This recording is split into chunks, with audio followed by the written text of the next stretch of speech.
Welcome Adil या to B2C podcast by GoQuick. हाय चिराग भाई, कैसे हो? बस सब बढ़िया है. बहुत ही super exciting to doing this conversation with you. अच्छा.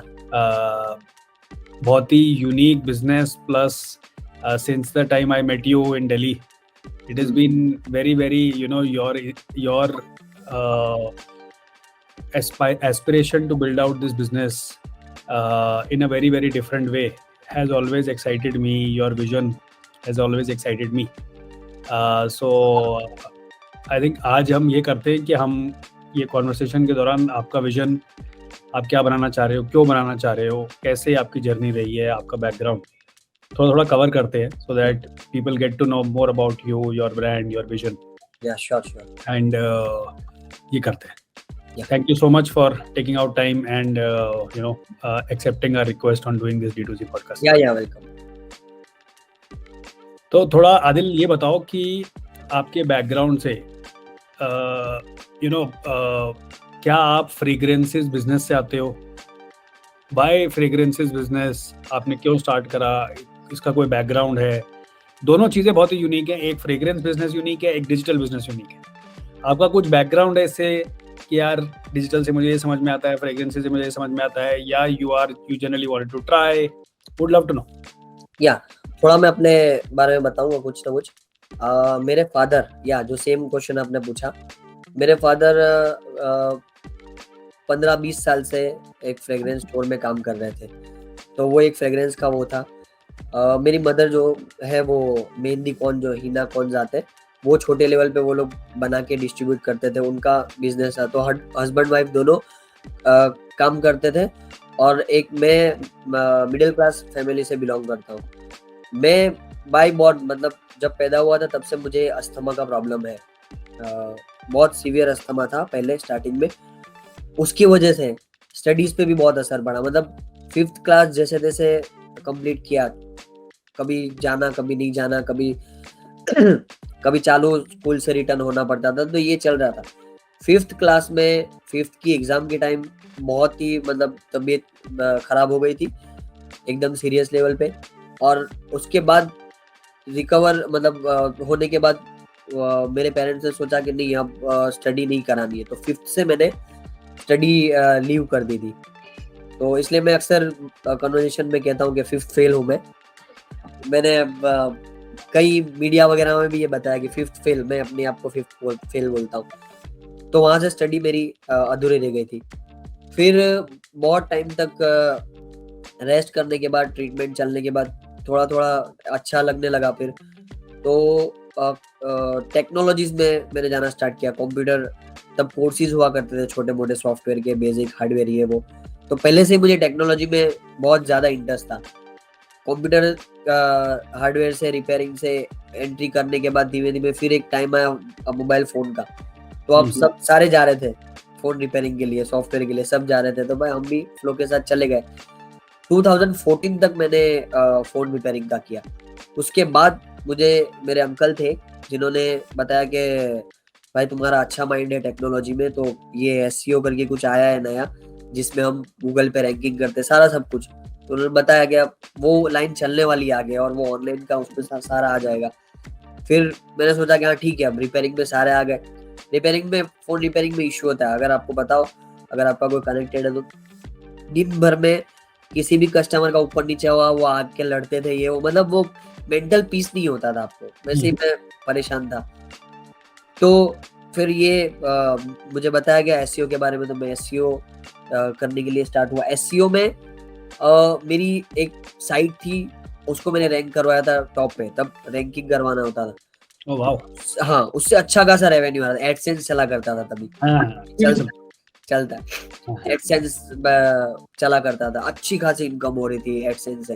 लेकिन वो बार बार फिर वो अकाउंट बैन हुआ. वापस हम कुछ ना कुछ उसका करते थे, फिर वो स्टार्ट होता था. ऐसा चलता रहता था. इस बीच ये 2014-15 अराउंड की बात कर रहा हूँ, 15-16 की. तब ई कॉमर्स बहुत चला था. मतलब ये स्टार्ट हुआ था, जबोंग है, फिर ये मिंत्रा जो भी है, तब ये चलने लगा था. हमको लगता था कि नहीं, ये करना चाहिए. मतलब ये कूल लगता था. पैसे कमाना अलग है, सारी चीजें सारे कर रहे तो हमको करना, हमको भी बेचना है ऑनलाइन बैठे बैठे, तब हमको ये था कि चलता रहता है, चीजें अपलोड कर देंगे, बिकती रहेगी। एसईओ तो हमको आता है, ट्रैफिक तो हमको लाना आ ही रहा है। तो मैं जहाँ से बिलोंग करता हूँ, सूरत के एरिया से, सूरत में ज्यादातर टेक्सटाइल का चलता है, इजीली आपको ड्रेसेस वगैरह मिल जाते हैं बेचने के लिए। ड्रॉप शिपिंग वो करने के लिए देते थे वो लोग व्हाट्सएप पे बेचने के लिए। हम लोग क्या करते हैं, उसको लेके आते हैं, वेबसाइट पे अपलोड करते हैं, एसईओ में टाइम वेस्ट करते हैं और वेट करते हैं कि कुछ ऑर्डर आ जाए। दिन का मुश्किल से एक आधा ऑर्डर आ जाता, और धीमे धीमे रियलाइज हुआ कि ये एसईओ के ट्रैफिक से होना नहीं है, मतलब ये कुछ भी। इसी बीच हमको एसईओ का तब रियलाइज नहीं हुआ था, हमको लगा ये प्रोडक्ट नहीं चल रहा है, तो हम लोग चले गए इलेक्ट्रिक में, मोबाइल एसेसरीज, मोबाइल की ब्लूटूथ थी, ये है वो है चीजें, उसमें चले गए, वो भी फेल गया। ऐसे करते करते 3-4 प्रोजेक्ट्स फेल गए। इस बीच कोर्सेज, मुझे कोर्सेज करने का बहुत वो था कि नहीं, कोर्सेज से जो होगा वो सीखने मिलेगा, क्योंकि पहले भी कोर्स के एक कोर्स था जिसने मुझे फेसबुक एड्स वगैरह सीखने को मिला और उसने लाइफ चेंज कर दिया। उसके बाद फिर ये आता था अपना शूज वगैरह का आता था, शूज बेचते थे, वॉचेस बेचते थे, तो वो एड्स के जरिए से बेचने लगे हम। लेकिन एक टाइम अच्छा चल गया, लेकिन ब्रांड नहीं बन रही है उसमें। मतलब एक स्टोर है, चल रहा है, हम लोग बेच रहे हैं, पैसा भी आ रहा है, सब सही है, एड्स हो रही है, आरटीओ तब तो आरटीओ समझ में ही नहीं आता था, भाई क्यों रिटर्न आता है, ये वो चल रहा है सारा। लेकिन फिर कोर्सेज के बीच में ब्रांड लोग बोलते रहते हैं, आपका ब्रांड होना चाहिए, आपका ये, उस पर बहुत मैंने रिसर्च किया। फिर एक लेवल पे आया कि नहीं, अपने को अब ब्रांड क्रिएट करना है और ब्रांड के अराउंड कुछ अपने को प्रोडक्ट चाहिए। तो 2018 में 14 से 16 बहुत सारे फेल हुए, बहुत सारे ई कॉमर्स सीखे, फेलियर से ये वो। 2018 मार्च में हमने ये आदिल कादिर मेरे नाम से स्टार्ट किया। वो भी क्योंकि मैं डिजिटल मार्केटिंग ये वो सबको फॉलो करता रहता था। तो उसमें ये नील पटेल थे, एसईओ में तो नील पटेल टॉप पे, ऐसे बहुत सारे थे, गैरी भी ये वो। तो मुझे होता था कि नहीं, ई कॉमर्स में अपने को ऐसा कुछ करना है, मतलब अपने नाम से प्रोडक्ट बिकेंगे, ब्रांड होगी, मैं ब्रांड फेस रहूंगा। वहां से फिर ये आदिल कादरी की शुरुआत हुई। और वही बात, आपका सवाल का जवाब अभी कंक्लूजन के, मैं डिजिटल वाला हूँ, मेरे फादर फ्रेग्रेंस में थे, तो वो सारा मिक्स करके हमने ये क्रिएट किया। फैंटास्टिक। वो जो बोलते हैं ना कि आप काम करते रहो, डॉट्स कनेक्ट हो जाती है। आते जाते। तो अब आप देखो कि कहाँ parents used to be in fragrance industry. आप 2014 में, मैं लिख रहा था 2014 में, आपने 2015 में आपने सोचा कुछ ई कॉमर्स करते हैं, ये कूल है। हाँ। और फिर कोर्स कर लिए। कूल वाला अभी तक पता चल रहा है कि वो इतना कूल है, लेकिन वो पता नहीं था कि इतना सब इसके पीछे आरटीओ, टीम बिल्डिंग, ये वो।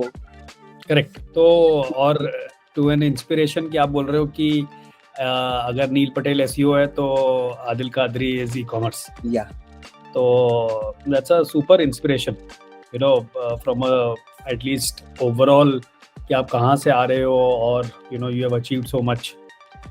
फैंटास्टिक। एंड आई थिंक एक चीज़ जो क्लियर नज़र आ रही है कि आपकी जर्नी में लर्निंग क्यूरियोसिटी हमेशा हाई रही है, कि आपने खुद ही गूगल एडसेंस भी सीख लिया, फिर इलेक्ट्रॉनिक्स भी बेच लिए, फेसबुक एड्स का कोर्स कर लिया, फिर ट्रैफिक ले आए, फिर किसी ने आपको बोला ब्रांड बना लेते हैं। राइट। और ब्रांड बनाना तो थोड़ा मुश्किल काम होता है। राइट। वैसे तो सब कुछ ही मुश्किल है, जो आप प्रोडक्ट बना रहे हो वो भी काफ़ी मुश्किल काम है। तो वो करते करते और अब आप आ गए हो इस जगह पे, you know, and you are clearly a story where somebody came from tier 2 tier 3 town and has started identified a niche. So this is a classic story of, you know, what we call digital finding out, somebody who's sitting in digital tier 2 tier 3 town and figuring out audiences across India and maybe tomorrow globally also, trying to sell online stuff. I am तो, you know, spellbound हो गया हूँ मैं कि with your journey, कि this is super fantastic. एक चीज का इसमें आंसर भी, एक सबसे बड़े सवाल का, कि हमें भी लगता था पहले, हम लोगों को देखते थे यार इसने इतना फंडिंग उठाया, ये किया, तब के टाइम में भी और अब के टाइम में भी, तो हमें लगता था यार अच्छा है यार, हमें क्यों ऐसा आइडिया नहीं आता। तो आइडिया जो बिल्डअप होता है ना, वो आइडिया बिल्ड होने के लिए भी कुछ 5-8 साल 10 साल हुए होते हैं। मतलब अगर आज मैंने रात, ठीक है ब्रांड का लोग बोलते थे तो वो ऐसा नहीं कि रातों रात ब्रांड खड़ा किया, वो 5-6 साल में हमने बहुत जगहों पे ब्रांड बार बार सुना कि ब्रांड होना चाहिए भाई, ब्रांड होना चाहिए भाई, ब्रांड होना चाहिए। तो फिर वो धीमे धीमे वो होता है।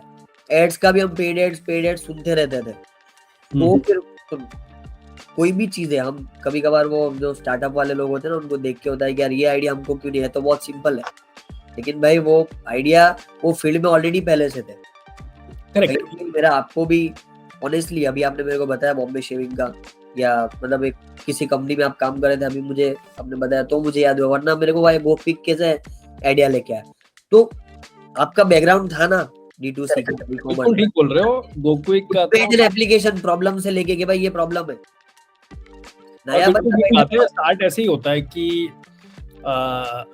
कि वो लगता है ना वो कि जब मीडिया में या एटलीस्ट कोई फंड रेज कर लेता है तो हम लोग बिल्कुल ठीक बात है ऐसे ही सोचते हैं कि यार कि इसमें क्या ही दम है, क्या ही आइडिया है। बट लेकिन मैं अपनी जर्नी से भी ये बोल सकता हूँ कि मैं स्टार्टअप स्टार्ट करा 2014 में।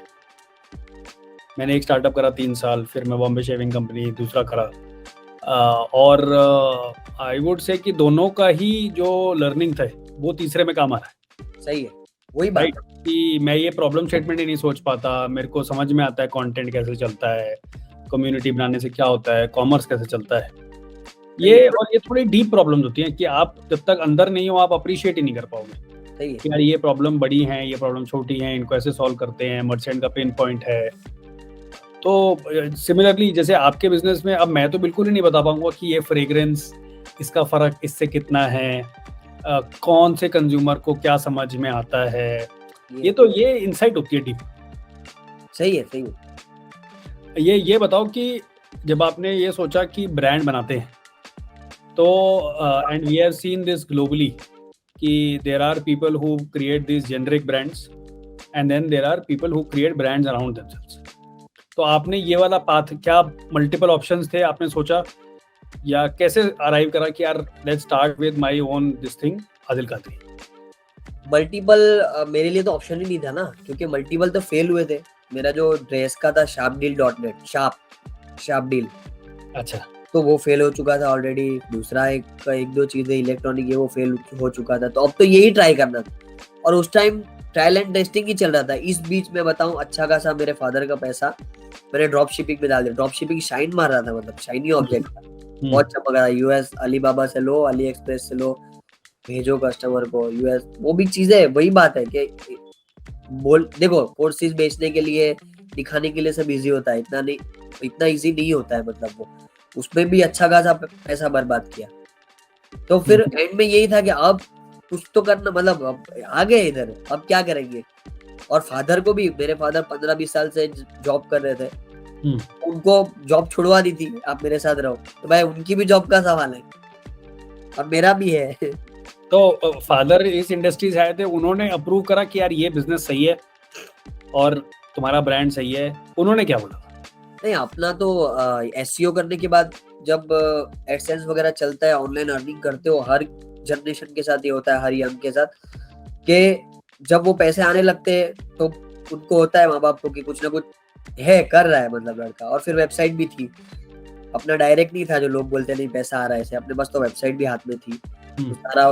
और वो फादर वो वेबसाइट को ही मैनेज करते थे, फोटोज डालना, ये वो, मेहंदी के डिजाइन हम लोग, क्योंकि मेरी मदर का मेहंदी का काम था, तो वो डिजाइन फ्री में डाउनलोड कर सके, ऐसे ही हम लोग ने पूरा ब्लॉग बनाया था।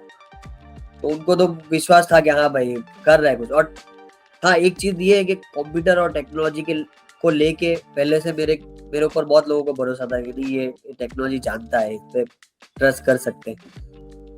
ये चीज फैसिनेटिंग, मतलब बहुत ही बढ़िया है ये कि आपकी स्टोरी सुन के मुझे तो बहुत मजा आ रहा है। आप ये बताओ कि और तो ब्रांड समझ में आ गया, आप बोल रहे हो डिजिटल समझ में आ रहा है, और 2018 में आप बोल रहे हो मार्च में शुरू करा, आपने तब ऑनलाइन डिजिटल फर्स्ट चालू करा, राइट? आपने बोला D2C करते हैं, और मेरे को क्लियरली याद है 2018 में ऐसा क्लियर नहीं था कि इंडिया में शॉपिंग वेबसाइट्स पे होगी, अमेजोन के, फ्लिपकार्ट के बाहर होगी। राइट। 2000 ये 2020 में कोविड के बाद क्लियर हुआ है। उससे पहले 2018 में तो I used to run Bombay shaving company, it wasn't clear. तो आपको ये कहाँ से लगा कि यार यहाँ से स्टार्ट करते हैं? वॉज इट बिकॉज कि आपने कुछ डिजिटल में काम करा हुआ था, उसकी वजह से कॉन्फिडेंस आया, या कुछ अर्ली एक्सपेरिमेंट करे, क्या करा कि आपको लगा यार क्यों अमेजोन फ्लिपकार्ट क्यों नहीं स्टार्ट करते? नहीं, ये ऐसा नहीं है 2018 कोविड के बाद बढ़ा, लेकिन ये पहले पता तो चल ही गया था ना लोगों को। 2016 में नोट डिमोनेटाइजेशन के टाइम पे ही लोगों को पता चल गया था कि आगे ये बढ़ना है ऑनलाइन का ये वो और फिर हम देखते थे कि ईबे है, अमेजोन है, हम लोग बाहर का भी देखते थे कि वहाँ अच्छी तरीके से ऑनलाइन शॉपिंग हो रहा है। और कहीं ना कहीं इंडिया अभी बहुत आगे चला गया, सबको पीछे रख दिया। पहले सोचते थे कि नहीं इंडिया पीछे है, सारे ये लोग बाहर वाले कर रहे हैं, धीरे धीरे यहाँ आना है। अभी इंडिया एक लेवल पे है कि नहीं, ई कॉमर्स ले लो आप, सीईओस में ले लो, सारे टॉप लेवल के अपने ही बंदे हैं और हमारी इंडस्ट्री आगे। लेकिन तब 2014-15 के अराउंड हम वो लोग को देख के सीखते थे, यूएस को। हाँ, यूएस में इतना चल रहा है, लोग घर बैठे मंगा रहे हैं, अपने इंडिया में भी आना ही है और ये फ्यूचर चलना ही है। और अभी ये मेजोरिटी पकड़ रहा है, मतलब ऑनलाइन ज्यादा पड़ रहा है, रिटेल स्लो होते जा रहा है। तभी हाफ ऑफ तो होना ही था कि भाई कुछ एजुकेटेड कस्टमर्स है, इनको समझ में आता है, वो ऑनलाइन करते हैं आसानी के लिए, कुछ जो है वो रिटेल जाएंगे। इतना तो हाँ, इतना अंदाजा तो नहीं था कि इतना चेंज आ जाएगा लॉकडाउन के बाद में। बहुत चेंज आ गया शॉपिंग बिहेवियर को लेके। और आपको आपकी कैटेगरी में, आप मुझे थोड़ा फ्रेग्रेंस इंडस्ट्री के बारे में बताओ कि आप कैसे देखते हो ऑनलाइन स्पेसिफिकली। और मैं जो है ना थोड़ा क्यूरियस रहता हूँ कि यार फ्रेग्रेंस ऑनलाइन बेचना तो बड़ा टफ काम है, आप कुछ सेंस ही नहीं कर सकते, तो आप लोगों को समझाओगे कैसे? राइट, जैसे कपड़ों में होता है, लोग बोलते हैं यार कि फिटिंग करके देखना है, कैसे होगा? और फ्रेग्रेंस में तो क्या है, वापस भी नहीं कर सकते, रिटर्न पॉलिसी भी नहीं होते। हाँ। एक बार खुल गया तो वो होता है। तो आप पहले फ्रेग्रेंस इंडस्ट्री के बारे में बताओ कि ऑनलाइन आपको क्यों लगा कि यार ये चल सकता है, क्या चैलेंज स्टेटमेंट्स हैं, क्या गैप है? टू बी ऑनेस्ट, ये सवाल हर कोई पूछता है, हर बड़े लोगों को, और वो लोग जवाब दे देते हैं। मैं ऑनेस्टली जवाब दूंगा कि हमको बेचना ही होता है। हमको देखो, जब मैं बोलता हूँ ना कि कूल था ऑनलाइन इसलिए बेचना है, तो हमारे पास चीज थी एक बेचने के लिए, फ्रेग्रेंस। जब बंदा स्टार्ट करता है तो उसको कुछ टाइम के बारे में पता नहीं होता है, उसको कुछ भी नहीं पता होता, उसको बस ये मेरे पास प्रोडक्ट है और ये मेरे को बेचना है आगे। तो हमने स्टार्ट किया था एक्सपेरिमेंट के, देखते चलो ना भाई, सारा ट्राई किया ना, इसको ट्राई करने में क्या जाता है। और ऐसे ही फ्रेग्रेंस, हमारी ब्रांड ने 2 चीजें स्टार्ट की थी। फ्रेग्रेंस के साथ मुस्लिम क्लोथिंग्स भी स्टार्ट किया था, जो हमने 1-2 साल पहले हमने बंद कर दिया क्योंकि वो उसका इतना मार्केट नहीं था, ये सारी चीजें। तो 2 चीजें चालू हुई थी और आदिल कादरी, ये दोनों पे स्टार्ट हुआ था। एक इन्फ्लुएंसर के तौर पे भी कि भाई मैं क्लोथिंग्स हूँ, तो क्लोथिंग्स के मेरे फोटोज रहे, ये है वो है, परफ्यूम। तो दोनों एक्सपेरिमेंट थे, क्लोथिंग भी और फ्रेग्रेंस चल पड़ा आगे ऑटोमेटिकली, ये चीजें। और फ्रेग्रेंस का मार्केट जैसे आप पूछ रहे हो, मैं बता रहा हूँ कि रैपिडली, मतलब सबसे फास्ट चलने वाला अभी ये इंडस्ट्री है। क्योंकि आप देखो, ब्यूटी वाले, मतलब बड़ी बड़ी ब्रांड्स है इंडिया में, ब्यूटी के प्रोडक्ट को लेके उन्होंने लॉन्च किया था, फेस वॉश, ये वो सारे फ्रेग्रेंस लॉन्च करके बैठे हैं अभी। हम तो अभी देखते रहते हैं सबका क्या क्या लॉन्च कर रहे हैं, क्योंकि ऑब्वियसली मार्केट में सारे, तो जितने भी बताओ मैं आपको के इन्फ्लुएंसर्स ले लो, इलॉन मस्क ने अभी लॉन्च किया थोड़े दिनों पहले, कुछ 2-4 दिनों पहले। सलमान खान का है, शाहरुख खान कर रहा है लॉन्च। तो सारे, मतलब ये इतना बड़ा और रैपिडली ग्रोइंग है कि सबको आना है इसमें, ये है। बिल्कुल, हम तो चाहते हैं इलॉन मस्क, सलमान खान के साथ आदिल कादरी का नाम भी आ जाए कि उसी डायरेक्शन में आप हो। बट ये बताओ कि जब एक्सपेरिमेंट करना स्टार्ट करा तो I think it will be important for people to understand कि क्या इनसाइट निकल के आया, क्या लगा आपको, कि क्या पहला वो ठीक था कि लगा यार अब स्केल कर सकते हैं, समझ में आ रहा है, कुछ तो चल रहा है? इसमें ऐसा होता है कि स्टार्टिंग में जब भी, मतलब मैं भी था, और ये सारे लोग गलती करते हैं और ये गलती की वजह से स्केलिंग करते हैं, मैं मानता हूँ। जिसको बोला अंधा, जिसको बोलते हैं स्केलिंग करना, मतलब विदाउट, आपको आरटीओ में नहीं समझ में आता, आपको कैलकुलेशन भी समझ में आता है। आप समझो, हम लोग फ्रेग्रेंस जब बेच रहे थे तो किसी और ब्रांड का ही बेच रहे थे, डे 1 से हमारा ब्रांड नहीं था, वो तो हमने बाद में बनाया।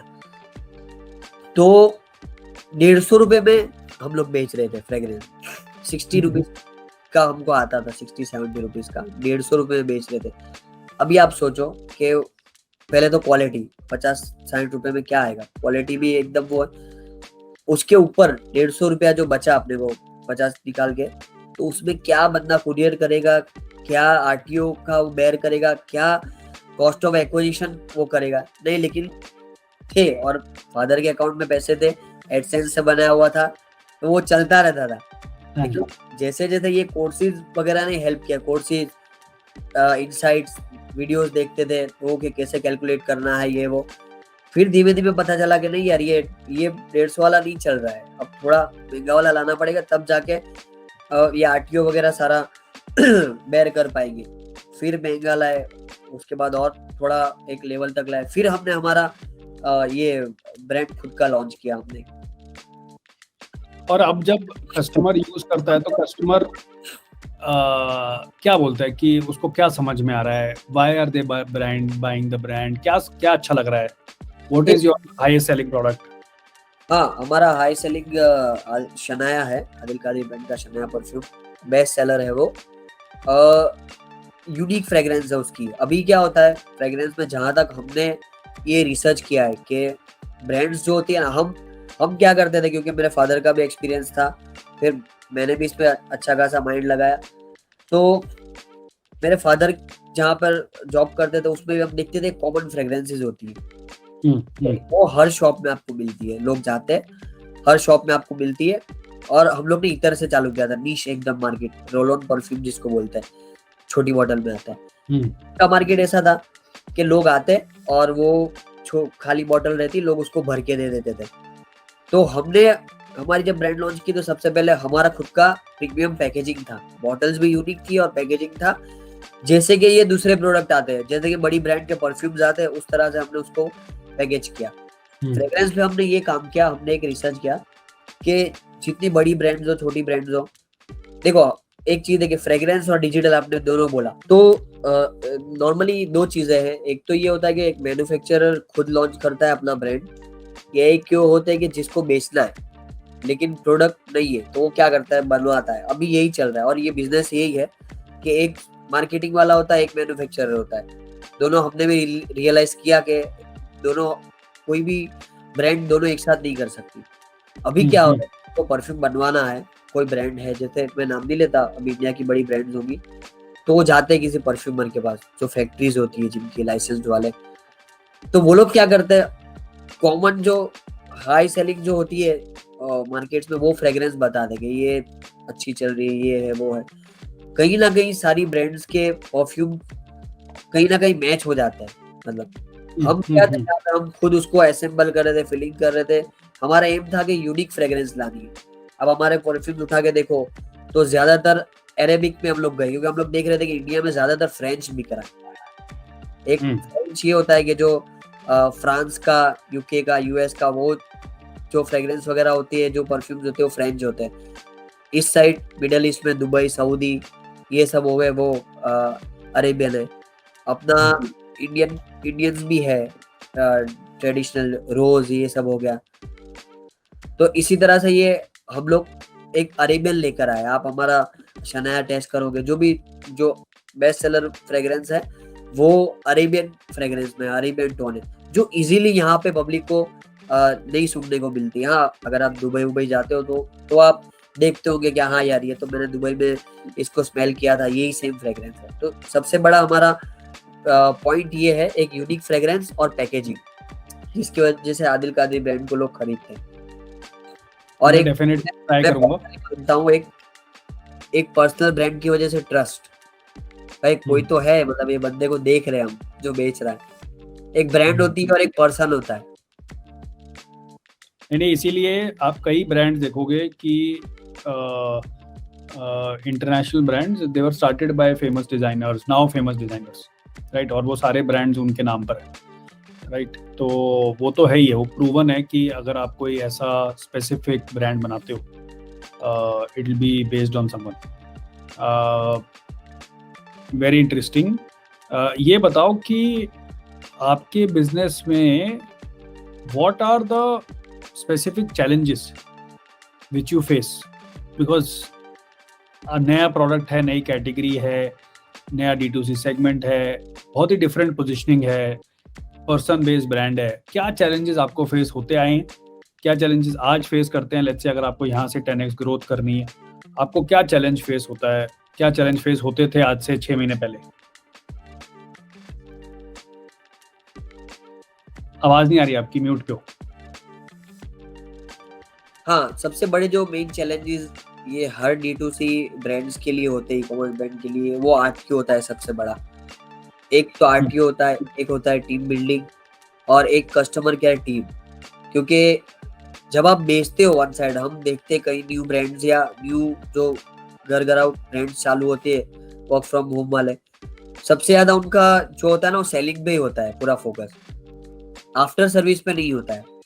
हम भी वहीं से आए तो हमने भी वो गलतियां की थी स्टार्टिंग में। अभी हम लोग फुल इस पे फोकस कर रहे हैं कस्टमर केयर पे। तो क्योंकि इसमें क्या है कि क्वेरीज आपकी कस्टमर की होती है, उनका डेली कुछ ना कुछ इश्यूज होते हैं। अगर वो डिलीवर नहीं हो रहा है तो वो मैसेज करेंगे, अगर उसको मजा नहीं आ रहा है तो वो हमको करेंगे।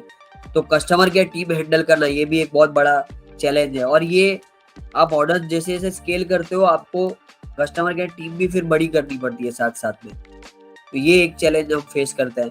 दूसरा टीम बिल्डिंग है। जैसे मैं अगर आपको बताऊं, हम लोग टियर 3 टियर 2 सिटी में है। टाउन एक छोटा था हमारा बिलीमोरा, टाउन से मैं बिलोंग करता हूँ। यहीं पे हमारा वेयर हाउस है, यहीं पे हमारी कॉर्पोरेट ऑफिस है। तो हमको फ्रेश मतलब बने बनाए टैलेंटेड लोग नहीं मिलते हैं D2C में काम किए हुए। अभी आप कहीं ना कहीं बेंगलोर है, दिल्ली है, मुंबई में आप कर लो, आप डायरेक्ट हायर कर सकते हो। ऑपरेशनल मैनेजर को ले लिया आपने, कस्टमर केयर हेड को ले लिया, RTO फुलफिलमेंट का कोई देखने वाला अलग बंदा आपने रख लिया। इस तरह से आप अलग अलग करते रहते हो। फुलफिलमेंट का जो सॉफ्टवेयर होता है ऑर्डर प्रोसेसिंग का, उसको मैनेज करने वाला आप कोई हायर करते हो, फिर वो टीम क्रिएट करता है। मेरे साइड ये सब कुछ भी नहीं था। जितनी भी टीम मेंबर्स है सबको मैंने सारा डिपार्टमेंट को डिवाइड करा है और सबका एक मैनेजर है और सबको मैंने सिखाया हुआ है। भाई एक बंदा ये है तो उसकी जिम्मेदारी ये रहेगी कि वो ऑर्डर मैनेजमेंट सिस्टम से कैसे ऑर्डर की वो लेबल जनरेट करेगा, फिर वो लेबल जनरेट करके ऑपरेशनल टीम को कैसे देगा, वो लोग कैसे प्रोडक्ट निकालेंगे, क्या इश्यूज आते हैं। उसके बाद चलो आगे पिकअप डिलीवरी होने के बाद कस्टमर क्या सवाल पूछता है तो उसका क्या जवाब देंगे, उसका कौन से प्रोडक्ट पर रिटर्न होता है नहीं होता है, ये सारा मुझे मैनेज करना पड़ता है। ये है हमारे टीम बिल्डिंग का सबसे बड़ा इशू यहाँ पे हो रहा है।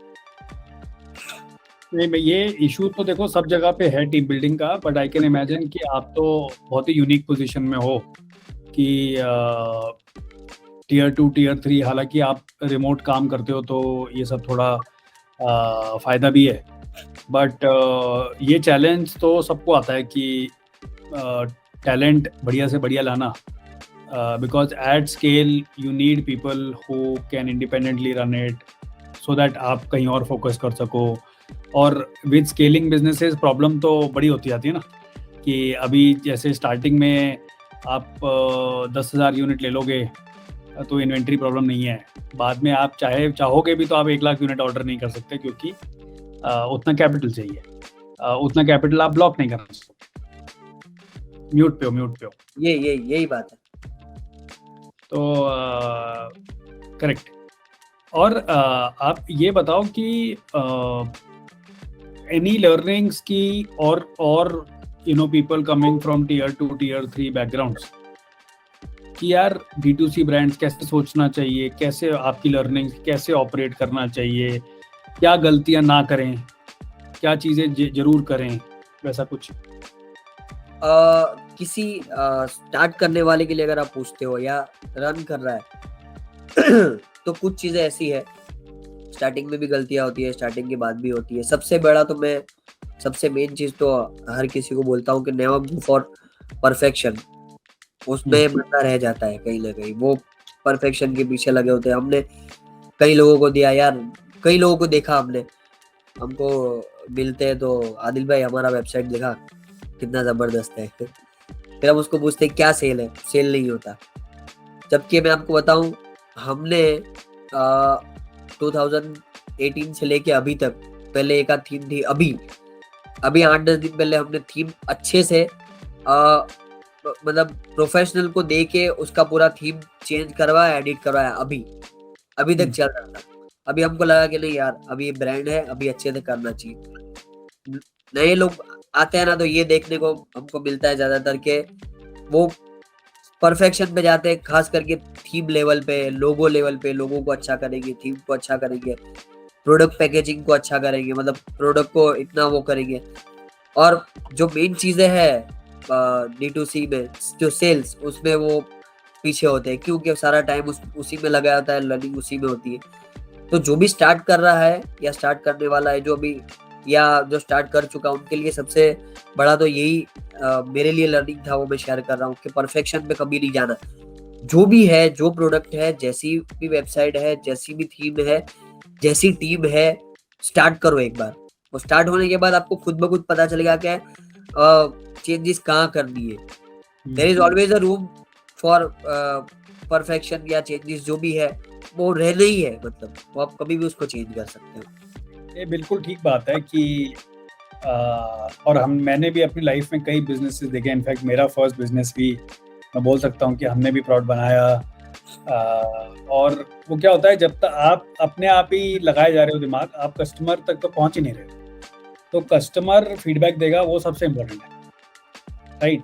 तो जितनी जल्दी आप उस साइकिल में आ जाओ कि कस्टमर ने बताना शुरू कर दिया, उतना आपका काम आसान हो गया। हाँ, अब आप अपने से कस्टमर की प्रॉब्लम पे आ गए,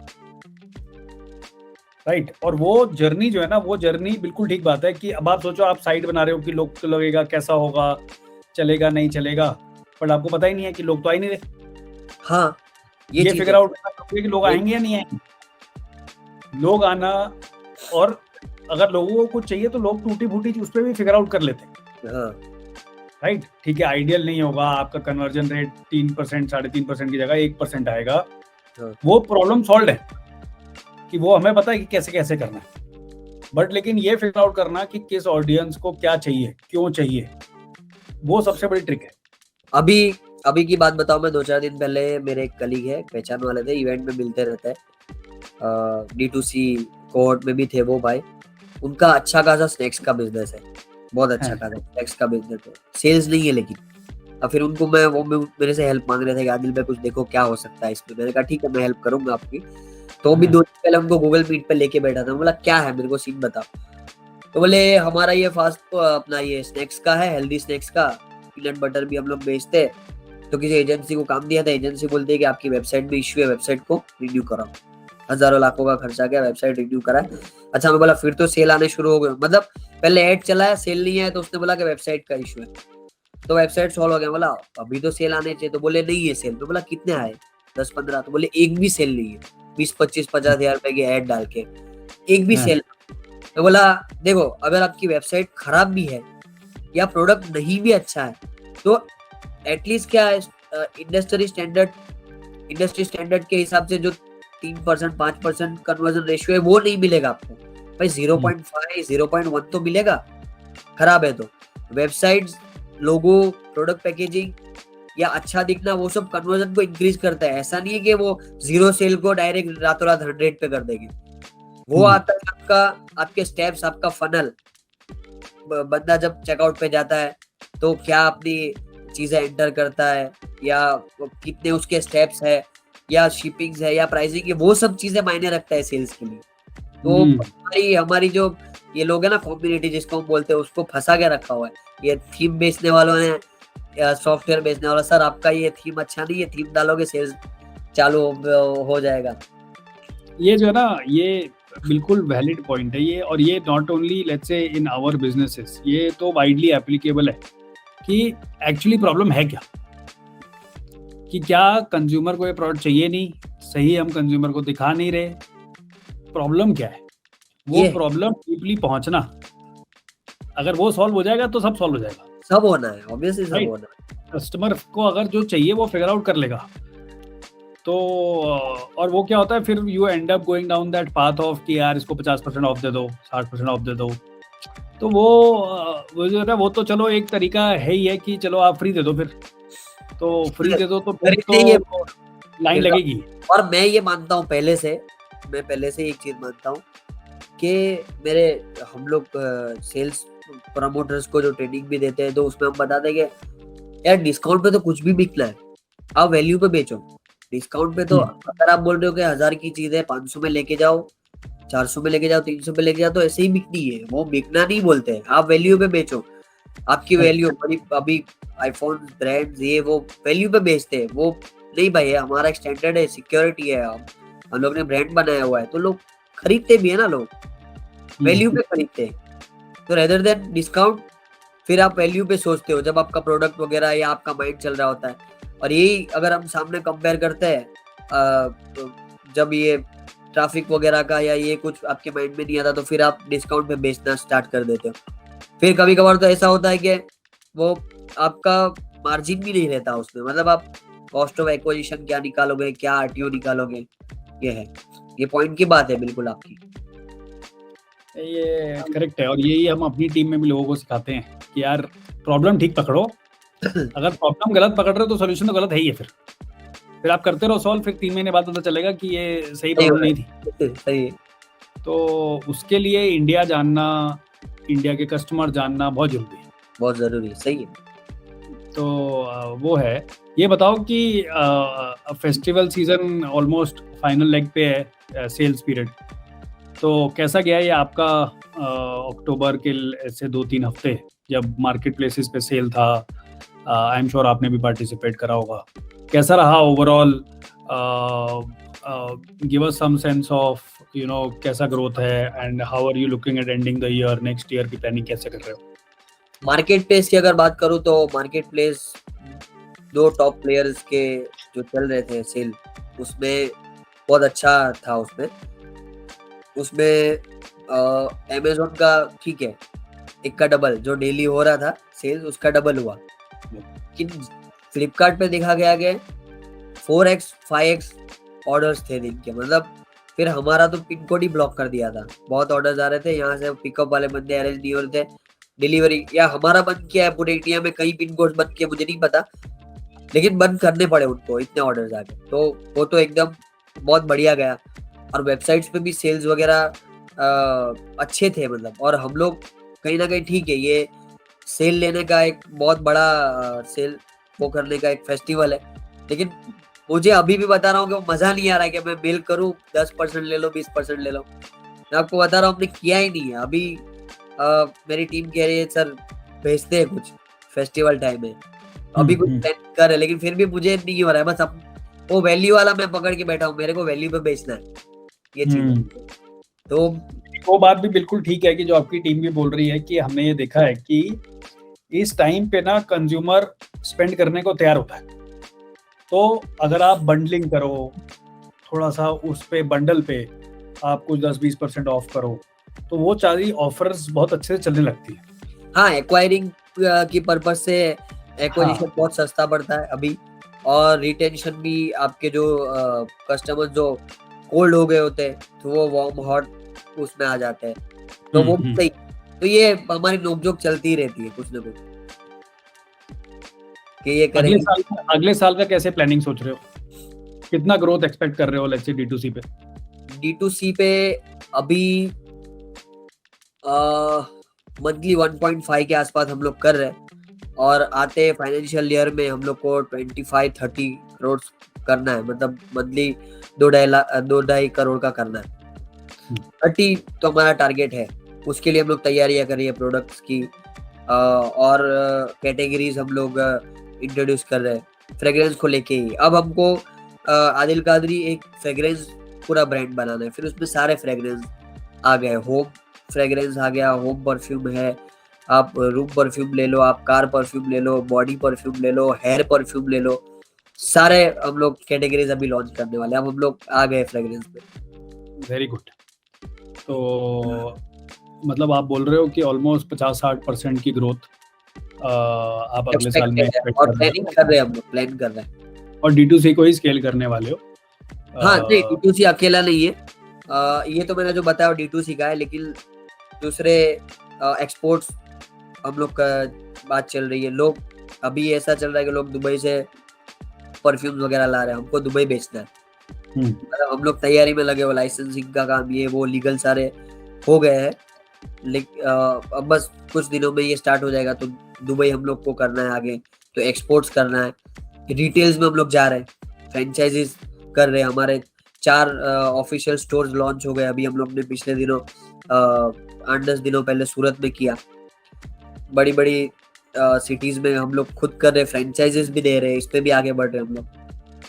ये आप कैसे सोचते हो कि ये तो बहुत ही अलग फील्ड है कि आपने D2C स्टार्ट करा, आपने बोला आपको टेक्नोलॉजी समझ में आती है, अब आप D2C से स्टार्ट करके आपको सक्सेस मिल गई, अब आप बोल रहे हो कि ओमनी चैनल रिटेल में जा रहे हो, आप कैसे सोच रहे हो, कैसे कर रहे हो, कैसी टीम बना रहे हो, कहाँ खोल रहे हो, क्या थॉट प्रोसेस है, because this is very interesting. हाँ, जब आप D2C बोलते हो तो D2C में वो सारा आ जाता है, वो रिटेल भी आ जाता है और आपका ऑनलाइन भी आ जाता है। आप D2C डायरेक्ट आप कंज्यूमर को सेल कर रहे हो, ब्रांड है वो डायरेक्ट कंज्यूमर को सेल कर रही है, तो उसके पास चैनल्स अलग अलग है। ये भी जैसे एक शॉपिफाई चैनल है, ऐसे ये स्टोर भी एक अपना चैनल है। और दूसरी चीज है कि जब आप लाखों रुपया करोड़ों रुपए का खर्चा आप मार्केटिंग पे करते हो, एड्स रन करते हो आप ऑनलाइन में, और आपका एक ब्रांड बनी हुई होती है, तो फिर ये रिटेल में इसको कैश आउट करने का टाइम होता है, वो उसका फायदा आपको रिटेल में देखने को मिलेगा। हम देखते हैं, हम जब रिटेल लॉन्च करते हैं तो कई कस्टमर ऐसे आते हैं कि वो एड्स हमारे देख रहे होते हैं, लेकिन वो मतलब हमको ऐसे रिव्यू मिले, कस्टमर बोलते हैं कि हमको खरीदना होता है लेकिन कुछ ना कुछ इश्यू हो जाते हैं भाई हमारे पास, हम कभी ऑनलाइन को ट्रस्ट नहीं करते। कुछ ऐसे लोग होते हैं, कुछ ऐसे लोग हैं कि भाई हमको अच्छा लगेगा नहीं लगेगा परफ्यूम, ये सोच के हमने नहीं लिया, लेकिन अब आपने स्टोर खोला तो हम स्टोर पे लेंगे। तो ये एक फायदा होता है, और रिटेल से फिर ऑनलाइन का फायदा होता है। रिटेल्स में जो भी आप सेल्स करते हो, एक कस्टमर एक्वायर करते हो, तो फिर उसको आप ऑनलाइन पे भी जब जरूरत पड़ती है तो वो ऑर्डर कर सकता है। तो ये ओमनी चैनल आप करना ही पड़ता है कहीं ना कहीं। समझा। और ये बताओ कि how has GoQuick benefited you in the journey, in the overall D2C journey?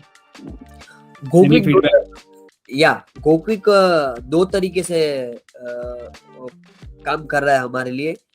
एक तो चेकआउट प्रोसेस को इजी कर दिया, जिससे कन्वर्जन परसेंटेज हमारा बढ़ गया, एक ये हुआ सबसे। और दूसरा तो मेन RTO जो GoQuick का काम है, RTO भी कम हमारा हुआ है। अभी पिछले दिनों मीटिंग थी तन्मय से, तो हमने रिपोर्ट पूरा निकाला, कहीं कुछ 5-10% के आसपास कुछ RTO भी कम हो गया है अभी। तो अच्छा रिस्पॉन्स, अच्छा फीडबैक है।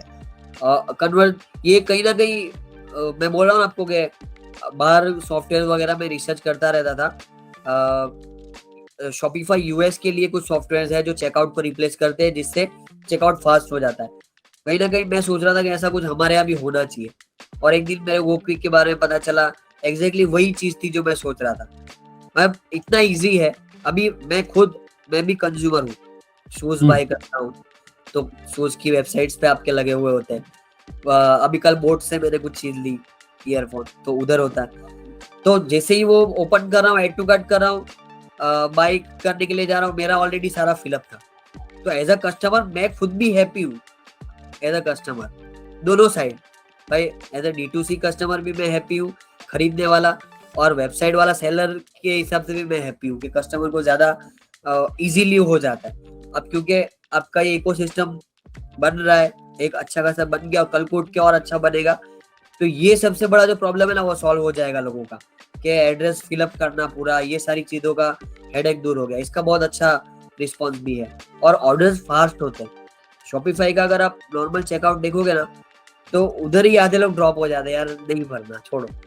अब आज ठीक बात। एक बंदा मैं हूँ, मेरे दिन भर के मेरी वाइफ के वो शिपमेंट्स होते ही है, आते ही रहते हैं। तो जब हम दिन में 2-4 जगहों से अलग अलग जगह से शॉपिंग करते हैं, तो हम ये सोचते हैं कि हमारा एक बीच में ऐसा प्लेयर हो जिसके पास ये एड्रेस वगैरह ऑटो फिलअप कर दे वो।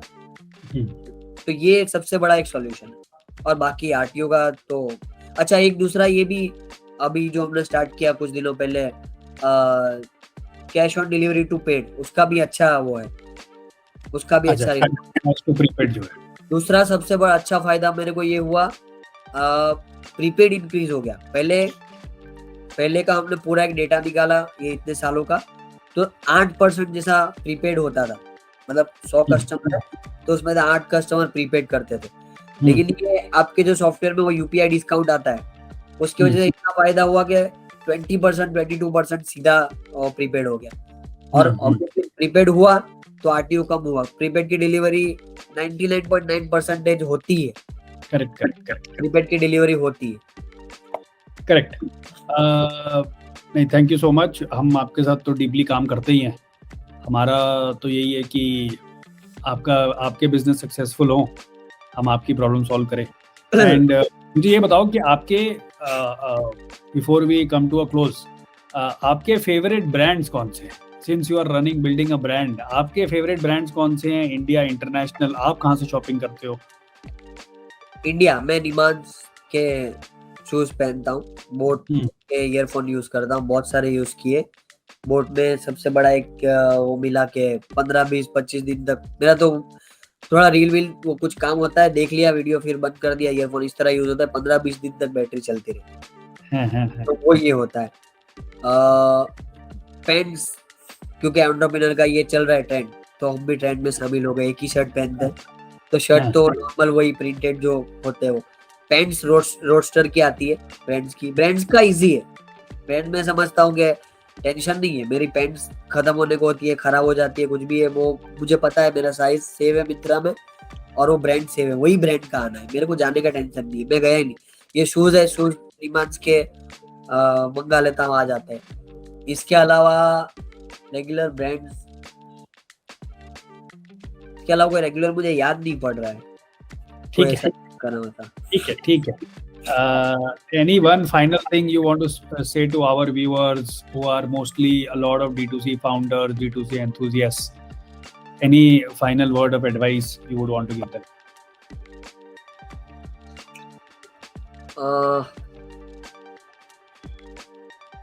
हाँ, एक चीज है, अगर कोई स्टार्ट कर रहा है या स्टार्ट कर चुका है, उनको मैं बोलूंगा कि always start with a good intention. मतलब ज्यादातर बिजनेस हमारे किसी को सुलह देने के लिए स्टार्ट होता है कि यार मैं स्टार्ट करूँ, वो उसको सुलह देना है। तो ये नहीं होता। देखो, कोई भी बिजनेस या काम अच्छे इंटेंशन के साथ स्टार्ट करने वाले ही बिजनेस आगे जाते हैं। बुरे इंटेंशन के साथ स्टार्ट किए होते हैं, फिर उसमें नेगेटिव एनर्जी होती है, वो आगे बढ़ते ही नहीं। तो ये एक मेन चीज है जो भी D2C वाले मुझे देख रहे हैं कि भाई हम इसलिए ये कर रहे हैं और इसलिए सक्सेस होना है या इसलिए वर्ल्ड लेवल पे हमारी ब्रांड को पहुंचाना है कि कहीं ना कहीं हम लोग अगर अर्निंग करेंगे तो बहुत सारे लेबर्स के घर हम रोजगार पहुंचाएंगे, एम्प्लॉयज के वहाँ पहुंचाएंगे, इंडियन इकोनॉमी को हम लोग इससे ग्रोथ देंगे। ये सारी चीजें। लेकिन अपने यहाँ होता है ना कि बस सुला देना है। अब मैं आया हूँ फ्रेग्रेंस में तो मैं सबको सुला दूंगा, वो नहीं चलता है मतलब। और इसका देखो, जो भी पॉजिटिव ये चीजें हो रही है, मैं उसका यही मानता हूँ कि गुड इंटेंशन से स्टार्ट हुई है, बस ये है। और हम भी ये बात बहुत इंटरनली बोलते हैं कि बहुत ही वैलिड पॉइंट है ये, कि कस्टमर की प्रॉब्लम सॉल्व करते हैं। कंपटीशन तो चलता रहेगा, राइट? लोग आपको कॉपी करेंगे, लोग पीछे भी आएंगे, कुछ करेंगे, बट एज लॉन्ग एज आप कस्टमर की सेवा में लगे हो, वो सब कुछ ठीक है। यू नो, कस्टमर बताएगा उसको क्या चाहिए, आप फिगर आउट करो कैसे दे सकते हो। आंसर वहाँ है, आंसर कंपटीशन में नहीं है। और अगर आप उस बैटल में लग जाते हो कि मैं इसको हराता हूँ, इसको वो करता हूँ, दैट्स मोर इन्वेस्टर टर्मिनोलॉजी की मार्केट शेयर कितना है, क्या है, एक्सेट्रा एक्सेट्रा। आई थिंक उसको इन्वेस्टर्स के पास रहने देते हैं। कस्टमर बिजनेस बनाने के लिए एटलीस्ट मेरा लर्निंग ये है कि कस्टमर के पास रहो, कस्टमर की बात सुनो, कस्टमर जो बोल रहा है वो बनाओ, उसको फिगर आउट करो, देन आंसर इज इजी। हाँ, और कस्टमर्स अभी ऑनलाइन की जो एड्स वगैरह इतनी चलती होती ना, हर कुछ ट्राई करता है वो, फिर कस्टमर के ऊपर छोड़ दो। मतलब उसको 4 परफ्यूम की एड दिख रही है तो कभी कभार वो 3-4 कर लेता है, कभी कभार कोई एक ही करता है, फिर वो लोग यूज करते हैं। फिर अगर देखो भाई 4 एड अलग अलग आ रही है, ऑब्वियसली मेरा अरेबिक फ्रेग्रेंस होगा, आपका फ्रेंच होगा, आपका ट्रेडिशनल होगा। अब वो 4 में तो उसको जो पसंद आए कहीं ना कहीं वो उसको कंटिन्यू करेगा। तो वो हर चीजों में होता है। आज आप देखो ना, मैं बीच में सोच रहा था फेस वॉश इंडिया में ये 2 सालों में जितना देखा मैंने कभी नहीं देखा। तो हर बड़ी ब्रांड के पास अपना फेस वॉश है। मैं सोच रहा था कभी कभार के यार, अब कस्टमर हर चीज ट्राई कर लेता है। भाई वो कंपनी का ट्राई कर रहा है तो इसका है तो इसका भी, क्योंकि मेरे भी 2 बच्चे, एक वाइफ है, पता चलता है मेरी वाइफ सामान सब मंगवाती रहती है, हम्म। तो पता चलता है, हर चेक करती रहती है कुछ ना कुछ अलग अलग चीजें, ऐसा हर जगह पे चलता है। नहीं ठीक है एक आदिल। एक हाँ चीज है, हाँ मैं उस दिन का वेट में हूँ, उस टेक्नोलॉजी का, जिस दिन हम लोग फ्रेग्रेंस डाउनलोड कर सकेंगे। और जैसे इमेजेस वीडियोस हम लोग शेयर करते हैं, उस तरह का मैं वो दिन का इंतजार में हूँ जब हम फ्रेग्रेंस भेजेंगे, फ्रेग्रेंस डाउनलोड करेंगे सीधा अपने डिवाइस से। और अगर कोई इन्वेस्टर मुझे सुन रहा है, ऐसा कुछ टेक्नोलॉजी करना चाहता है, तो मेरे पास फुल आइडिया है, हम बनाएंगे मिलके। नहीं आप कैसे ये बताओ फ्रेग्रेंस हम। कैसे सेंड होगा, मेरे पास है।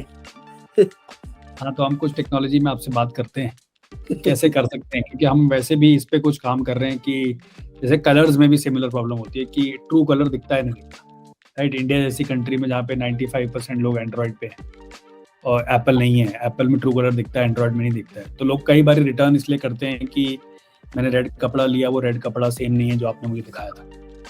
तो सिमिलर आई थिंक इसे अपन कुछ फिगर आउट करते हैं कि कैसे कर सकते हैं। नहीं, ये But है, thank- ये आए, ये चीज है कि फ्रेग्रेंस शेयर होगी, वो है, शेयर होने कुछ की है fragrance download. Thank you so much Adil for your time.